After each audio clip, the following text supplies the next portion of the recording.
Gusto ko nga lang i-share tong project ko.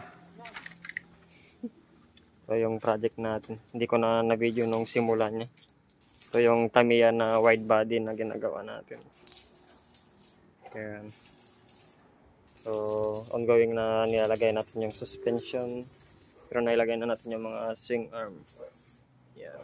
Mga stabilizer, mga sway bar. Yan, ito. Request to ng nagpapagawa na lagyan ko ng ganyan. Para aesthetic daw eh. Magandang tingnan. Pero hindi na yan kailangan kasi may ganito na tayo. Pero yan nga, request nga ni boss. Yan.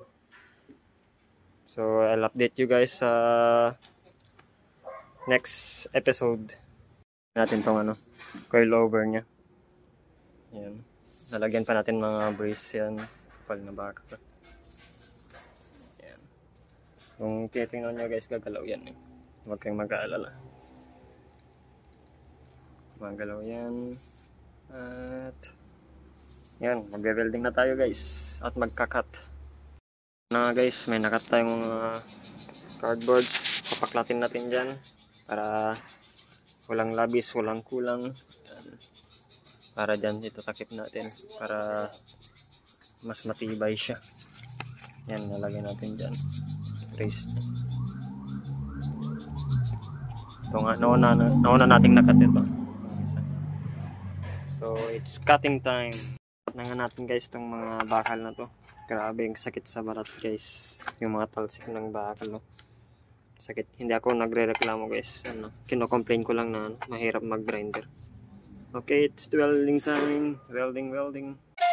I got big dreams, I'ma do big things. Yeah, you see me on the big screen, looking so clean. I don't move slow, I move fast, right past anybody taking life for granted, yeah, that's too bad. I'd be grateful for everything that I have. You only got this life, you don't get it back. Make the most of it, become the best that I can. Everybody look at me, I got a plan.